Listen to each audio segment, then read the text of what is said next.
pada pertemuan yang lalu, sedikit sebelum kita melanjutkan, saya menyampaikan tentang dakwah Nabi Muhammad SAW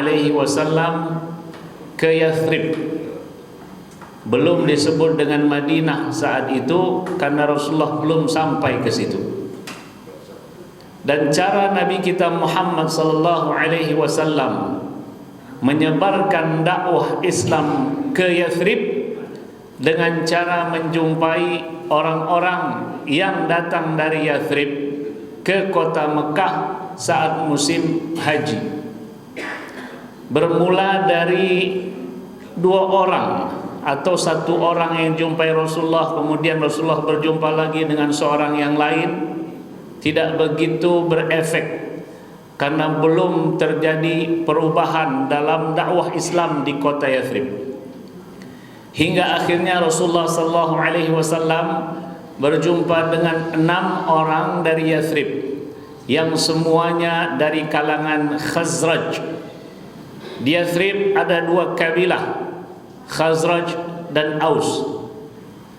6 orang yang datang dari Yathrib ke kota Mekah di musim haji dijumpai oleh Rasulullah SAW. Semuanya dari Khazraj yang pertama, yang kedua mereka dari kalangan anak-anak muda. Saya mendengar dari seorang syekh tentang sirah nabawiyah, Badr al-Mishari, bahwasanya umur mereka sekitar 16 sampai dengan 18 tahun. Dan 6 orang ini adalah Abu Umamah As'ad bin Zurarah, Auf bin Al-Harith, Rafi' bin Malik, Qutbah bin Amir, Uqbah bin Amir, dan Jabir ibn Abdullah. 6 orang inilah yang kemudian beriman kepada Allah dan Rasulullah.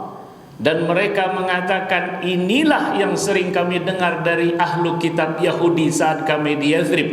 Maka jangan sampai ada orang yang mendahului kita untuk beriman kepada Muhammad sallallahu alaihi wasallam.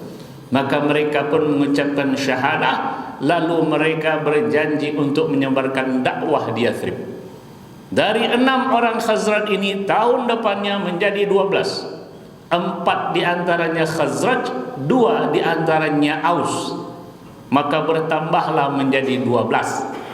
Namun tidak hanya dari kabilah Khazraj, bertambah dengan kabilah lain, yaitu Aus. Kalaulah kita melihat sejarah perang Bu'ath antara Khazraj dan Aus, selalu bertikai, selalu berperang. Namun Islam membuat kedua kabilah yang sebelumnya bertikai berperang disatukan di bawah panji Islam. Dari 12 inilah mereka berjanji pada baiat ataupun perjanjian di Aqabah dekat Mina di hadapan Rasulullah sallallahu alaihi wasallam. Ada yang masih ingat apa isi perjanjian tersebut?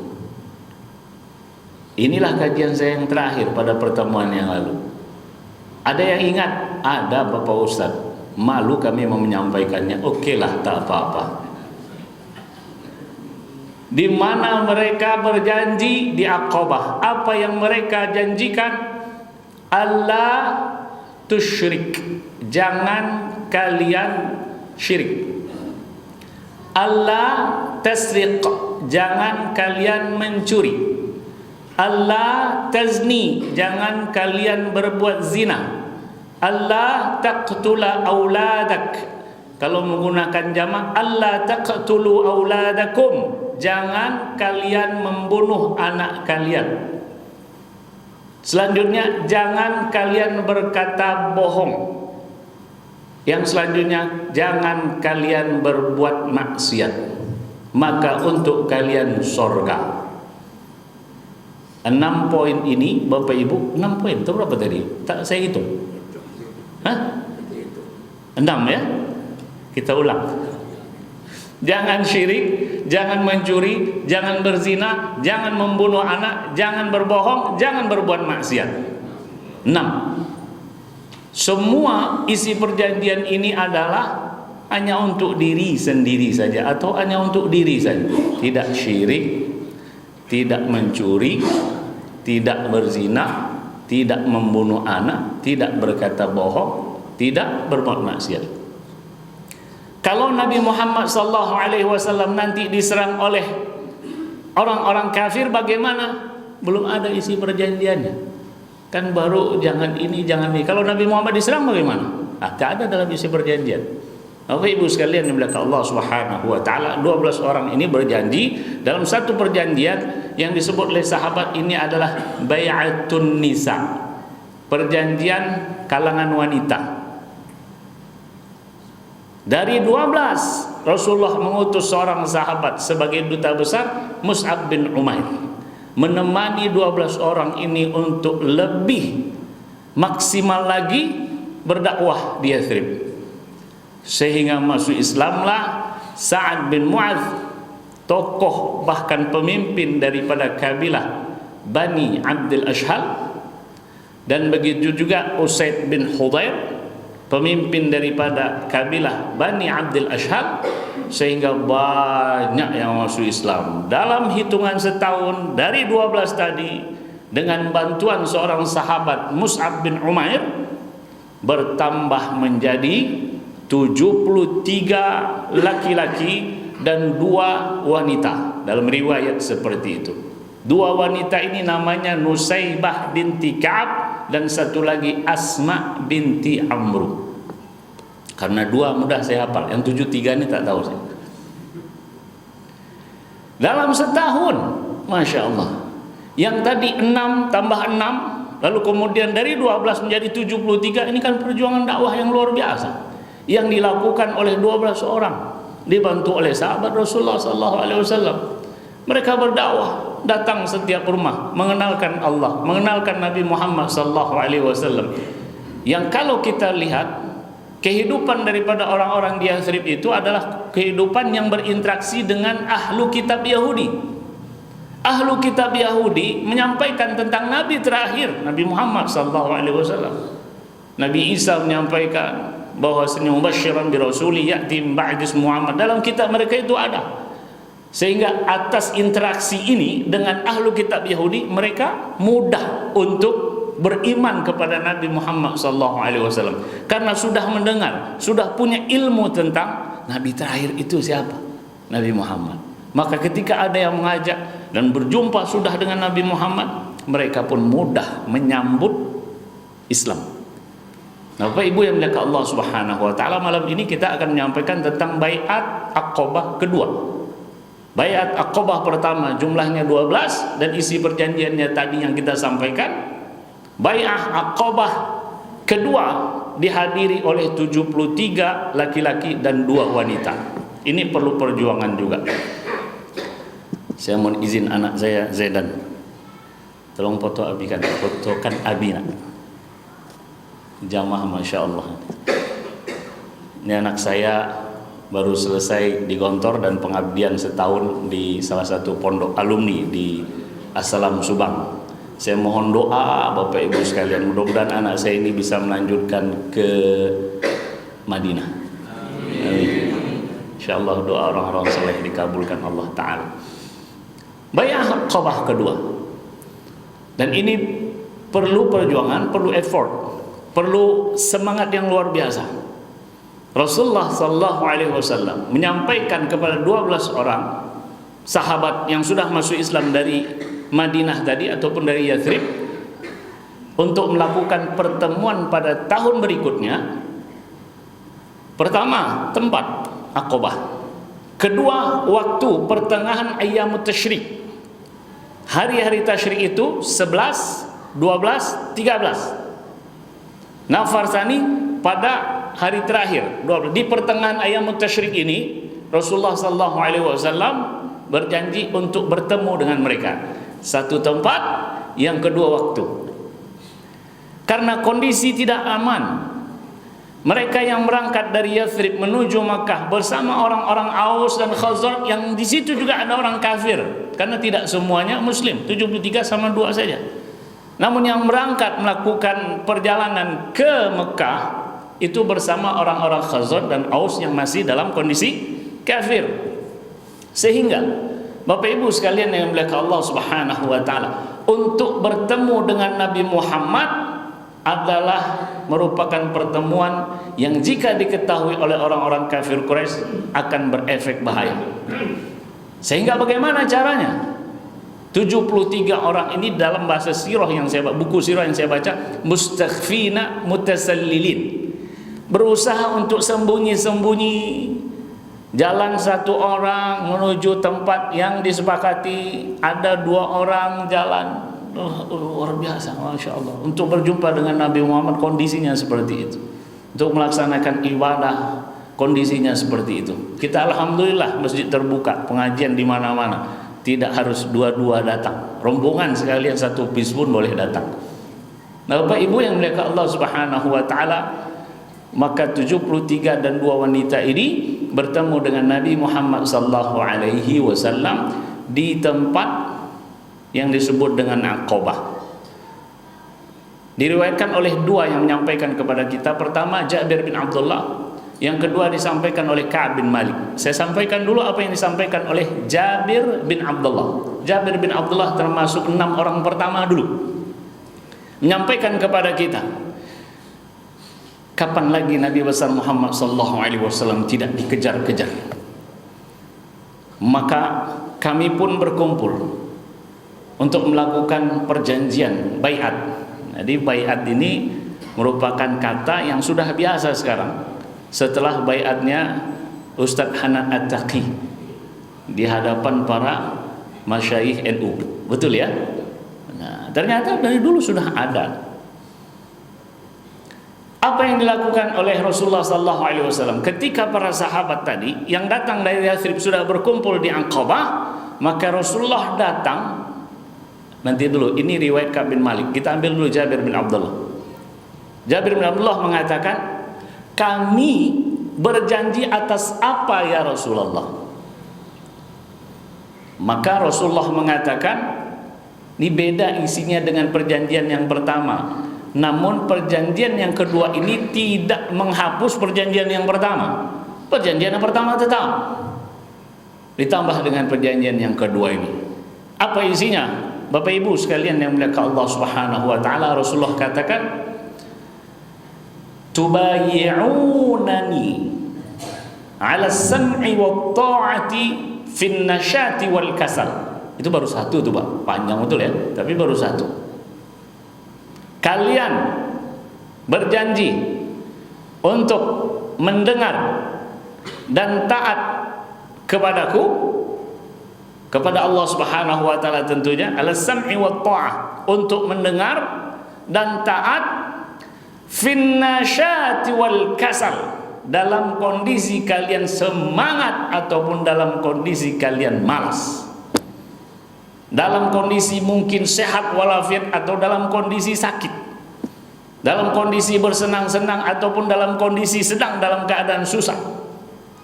Rasulullah tegaskan, ala sam'i, tidak cukup mendengar saja, tidak cukup, wa ta'ah, taat. Banyak orang mendengarkan azan, Allahu Akbar, Allahu Akbar, hanya mendengar, namun tak semua memenuhi panggilan ini. Memenuhi panggilan azan adalah taat. Banyak orang mengetahui dan mendengar zakat hukumnya wajib, namun tidak taat dan tidak melakukannya.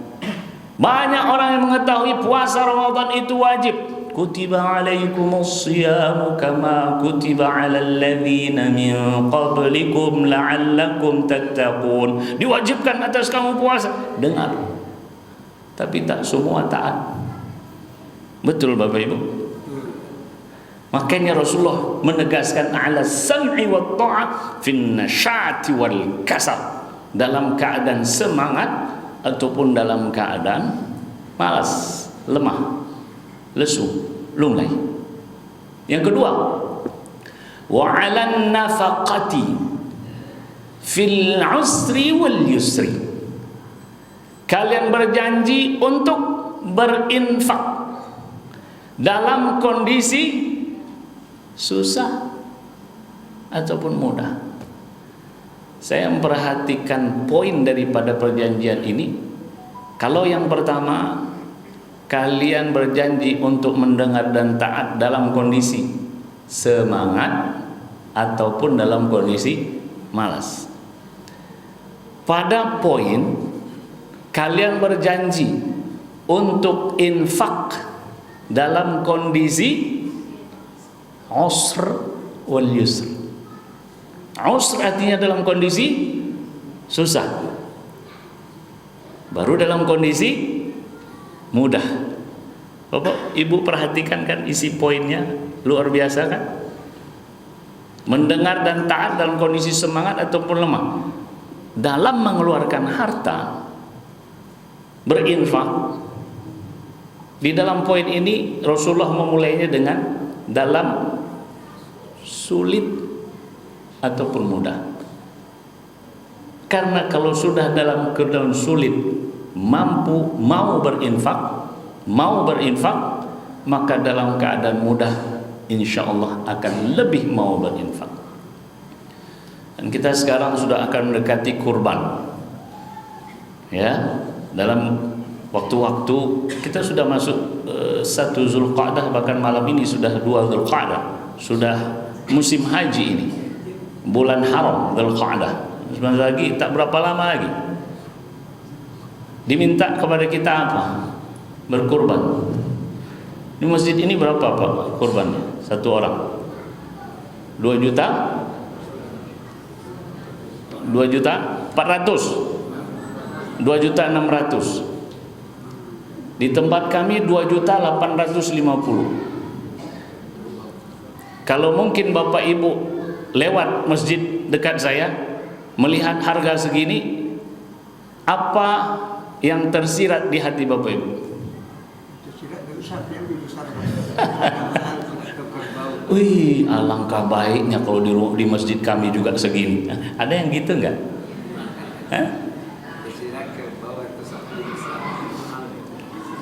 Contoh ini, di masjid saya 2.850.000. Ada jamaah dari masjid saya melewati masjid sini, tertulis kurban 2.600.000.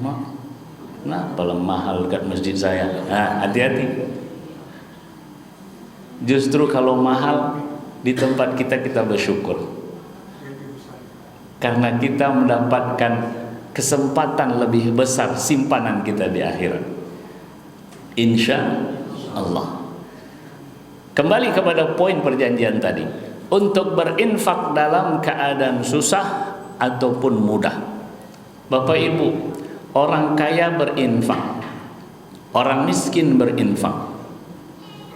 Ada orang kaya yang dia punya gaji sebulannya 20 juta. Lalu dia berinfak dengan 500.000. Ada orang miskin, tak miskin lah yang saya sebutnya, yang ekonominya kurang dari itulah, punya gaji 3 juta. Dia berinfak di bulan itu 500, atau saya katakan 200 lah, tak 500. Banyak mana? Ada orang yang gajinya 20 juta dia berinfak 500. Ada orang yang gajinya 3 juta dia berinfak 200. Banyak mana? Nominal banyak 500, namun persentase banyak 200. Maka terkadang infaknya orang yang sulit ekonominya itu terkadang lebih banyak dari infak orang yang mempunyai harta yang banyak. Hanya nominalnya nampak sedikit, namun persentasenya kadang terlihat banyak. Maka tak heran ketika kita mendengar sabda Rasulullah SAW, sabaqa dirham alfa dirham. 1 dirham mendahului masuk surga daripada 1000 dirham. Karena yang 1 dirham itu berinfak dia punya 2 dirham. Sementara yang 1000 dirham dia berinfak dia punya 10.000 dirham. Semoga Allah Subhanahu wa taala selalu memberikan kemudahan bagi kita untuk berinfak dalam kondisi susah ataupun dalam kondisi mudah. Yang ketiga, wa an taqulu fillahi la takhafuna laumata laim. Nah, ini yang keempat. Yang ketiganya adalah wa 'alal amri bil ma'rufi wan nahyi 'anil munkar. Kalian memerintahkan untuk berbuat baik dan melarang dari perbuatan mungkar. Yang kedua, kalau yang tadi yang 6 itu kan untuk diri semua, tidak syirik, tidak mencuri. Tapi kalau sudah yang kedua ini masuk kepada kebaikan untuk orang lain. Infak, kebaikan untuk orang lain, didapat oleh orang lain. Kalau yang 6 tadi, yang pertama tidak syirik, tidak mencuri. Tidak mencuri kan tidak mengambil punya orang. Kalau pada yang bai'ah yang kedua ini, ala nafaqah, beri. Jadi sudah masuk kepada kebaikan bukan hanya untuk diri saja, namun kebaikan untuk yang lain. Maka pada poin ketiga, memerintahkan kepada kebaikan dan melarang dari keburukan. Ini sudah mengajak. Bapak Ibu, Nabi Muhammad SAW, pada poin 3 ini dulu ya. Nabi Muhammad SAW sebelum diperintahkan untuk dakwah kepada masyarakat Quraisy, Nabi Muhammad diberi gelar apa? Al-Amin.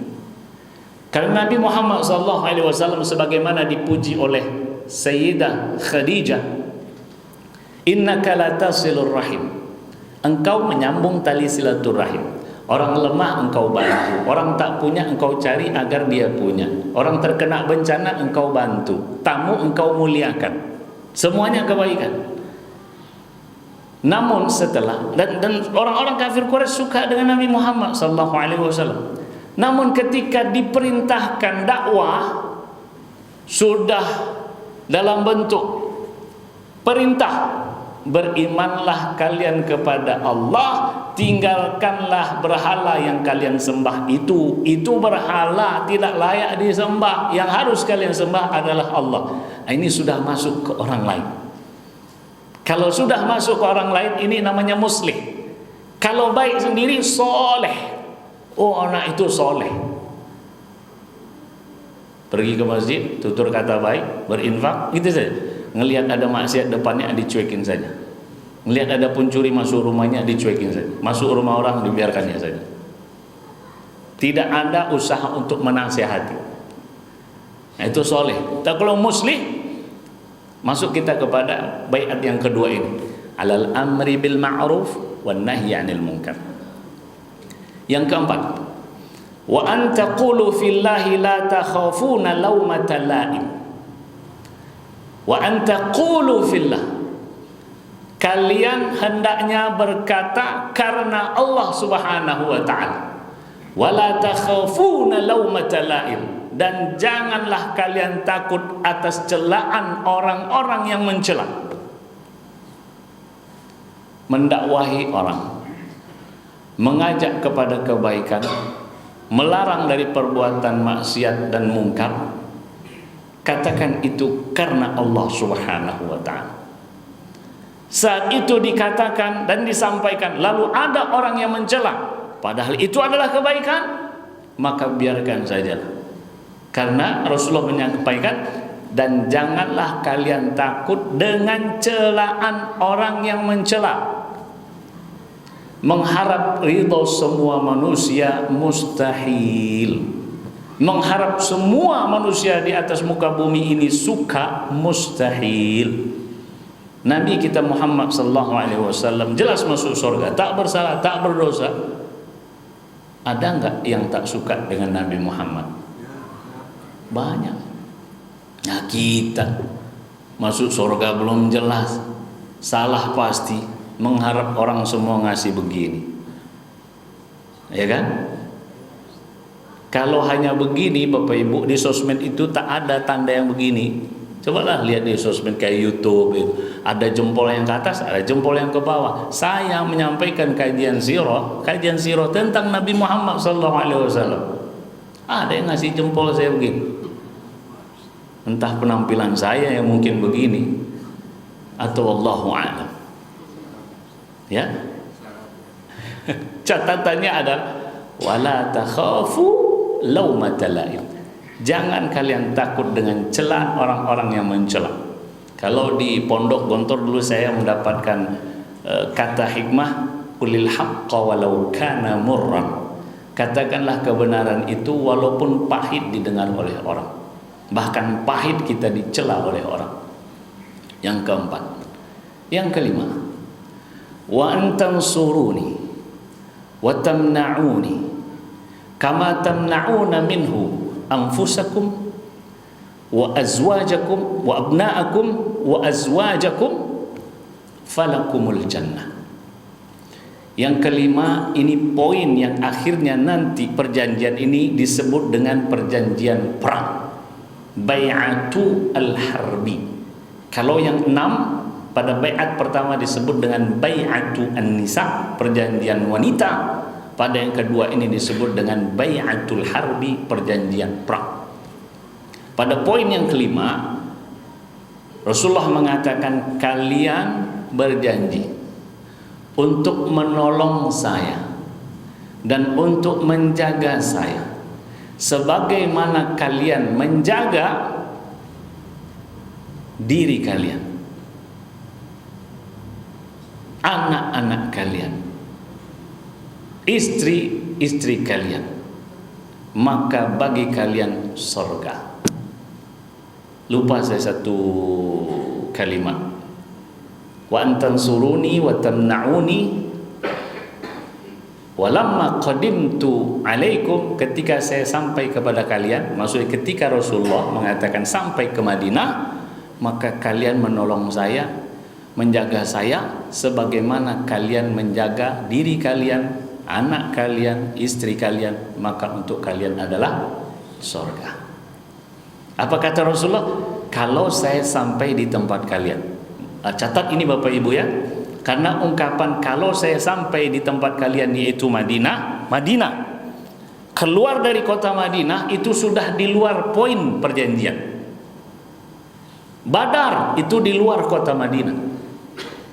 Maka orang-orang Madinah saat itu nanti di perang Badar tidak ada kewajiban mereka menolong Rasulullah SAW, karena di luar kota Madinah dengan bunyi poin tadi. Maka nggak heran nanti kalau kita menyampaikan tentang perang Badar, Rasulullah SAW bertanya kepada para sahabat dari kalangan muhajirin. Kalangan muhajirin menjawab, kami siap ya Rasulullah. Kami tidak seperti kaum Musa yang mengatakan pergilah engkau Musa, kami duduk di sini. Tidak seperti itu muhajirin. Rasulullah kemudian menyampaikan lagi, asyiru alayya ayyuhan nas, sampaikan pendapat kalian.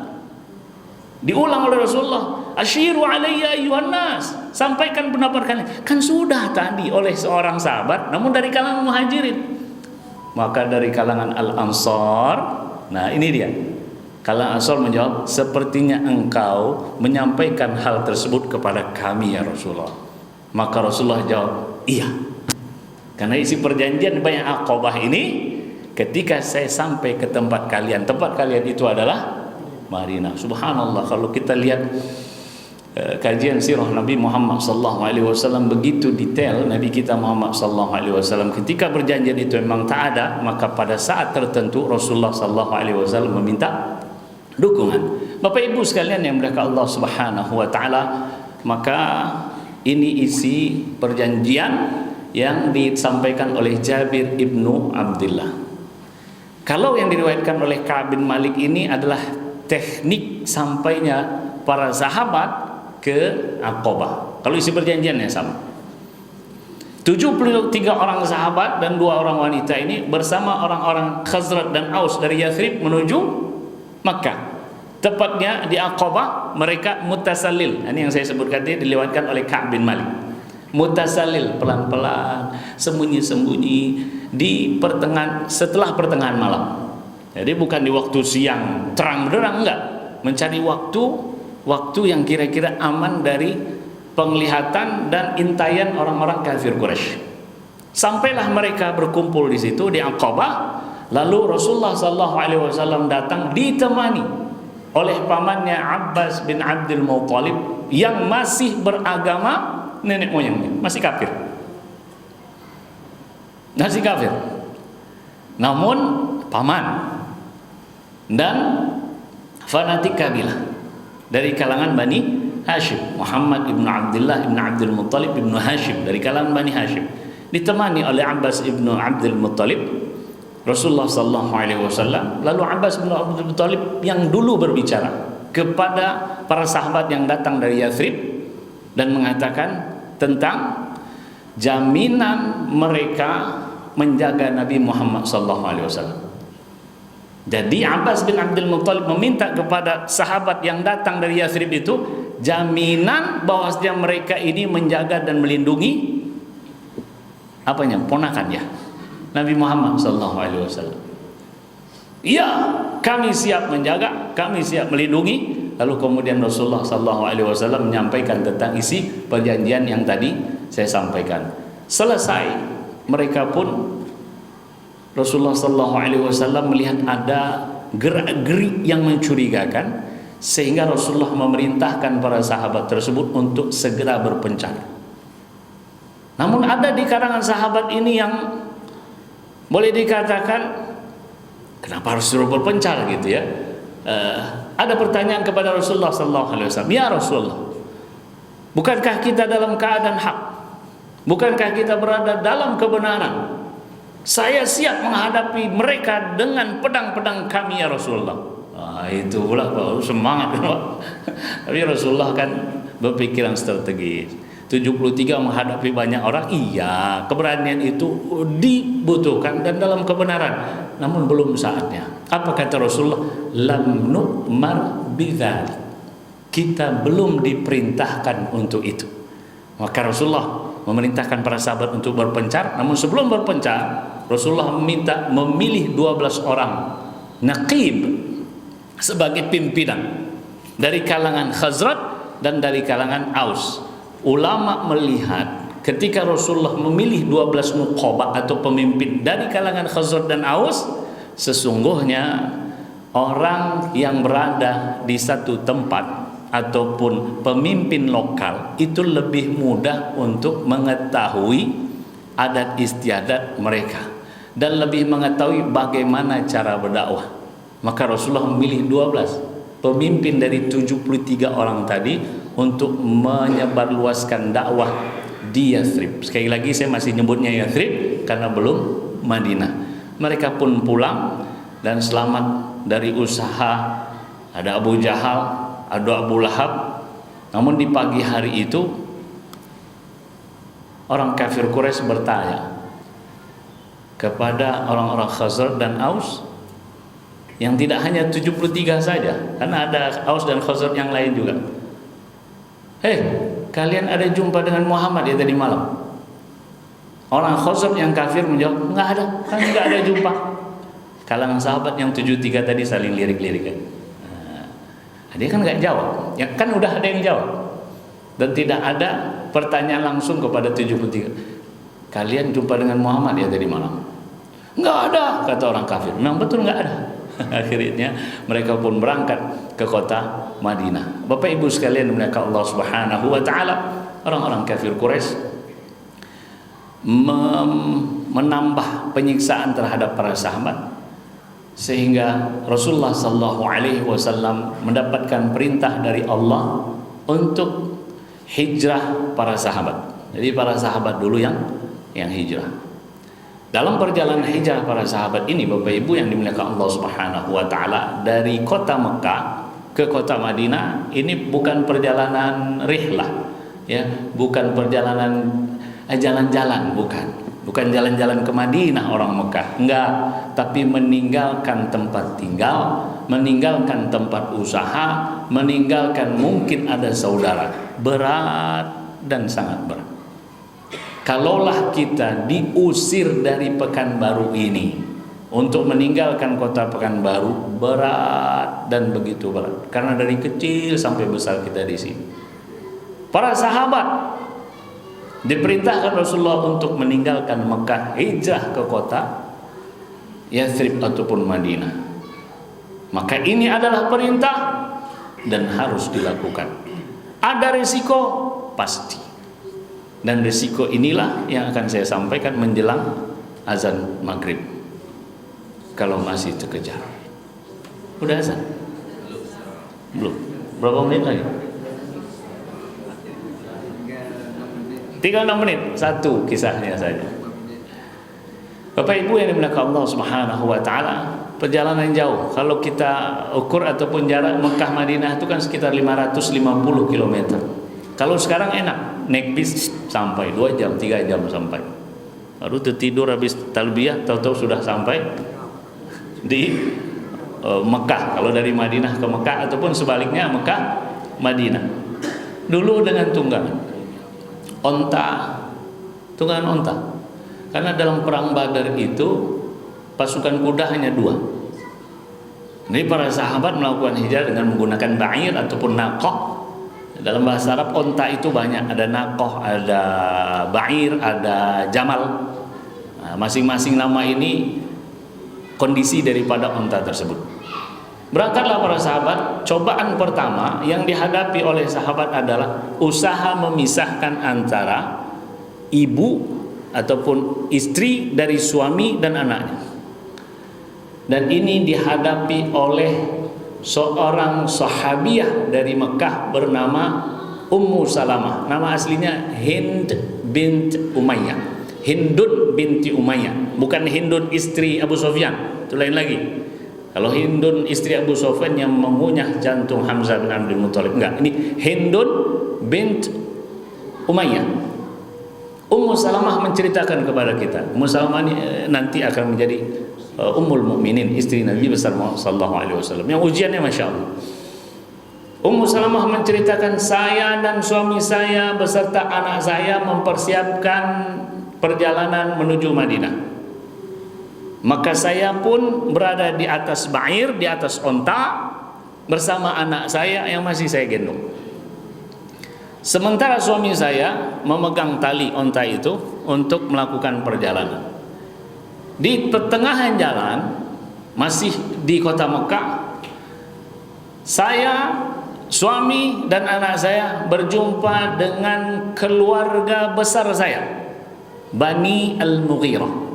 Ini namanya Hindun bin Umayyah, kabilahnya namanya Mughirah, Bani Mughirah. Lalu keluarga besar saya ini menyampaikan kepada suami saya Abu Salamah, engkau mau kemana?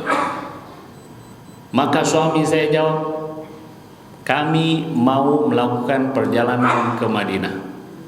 Keluarga besar Ummu Salamah mengatakan, jangan. Kalau engkau ingin pergi, pergi sajalah sendiri. Jangan engkau bawa istri kau.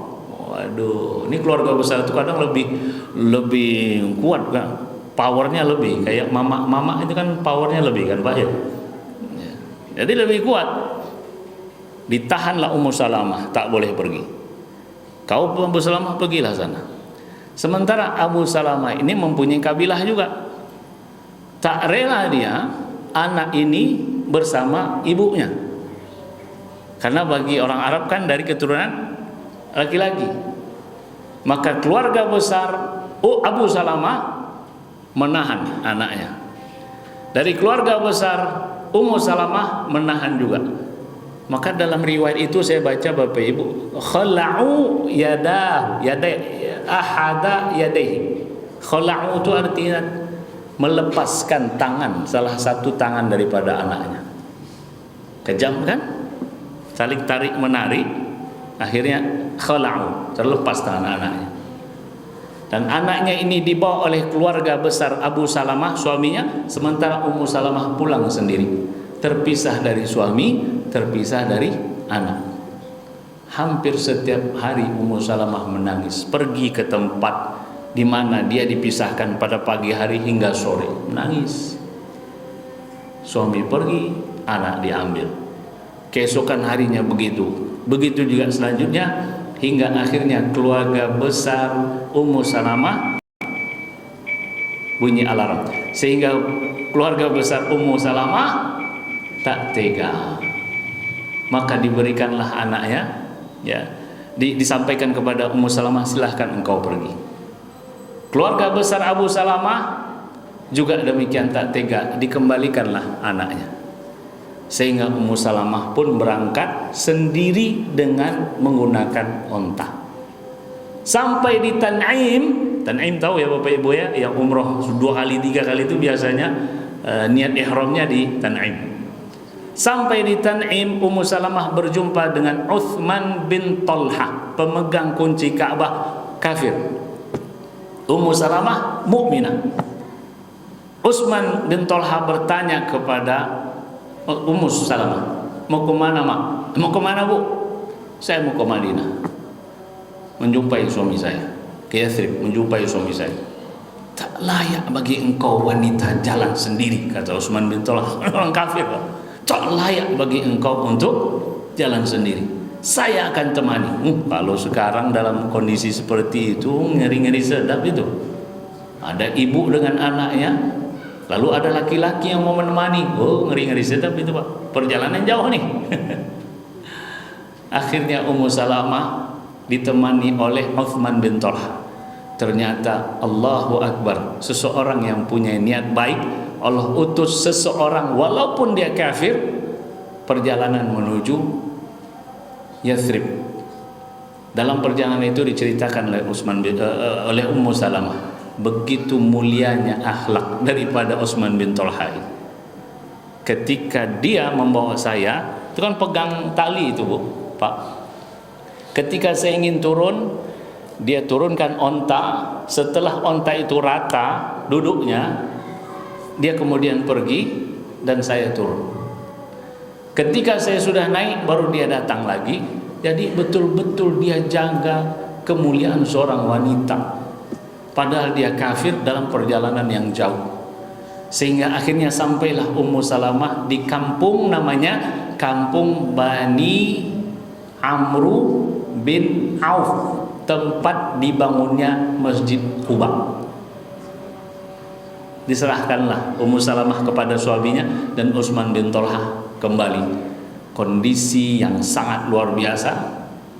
Allah mengutus seseorang yang kafir untuk melindungi, menjaga perjalanan seorang wanita yang mendahulukan perintah Allah Subhanahu wa ta'ala. Maka orang yang melakukan perintah Allah, yakinlah Allah akan jaga dengan cara Allah Subhanahu wa ta'ala. Bapak Ibu sekalian dimuliakan Allah Subhanahu wa ta'ala, begitu yang dihadapi oleh sahabiah dalam perjalanan hijrahnya, usaha kaum kafir Quraisy untuk menghadang, namun Allah berkehendak Ummu Salamah pun berhasil sampai di Yathrib dan berjumpa dengan suaminya di kampung Bani Amr bin Auf.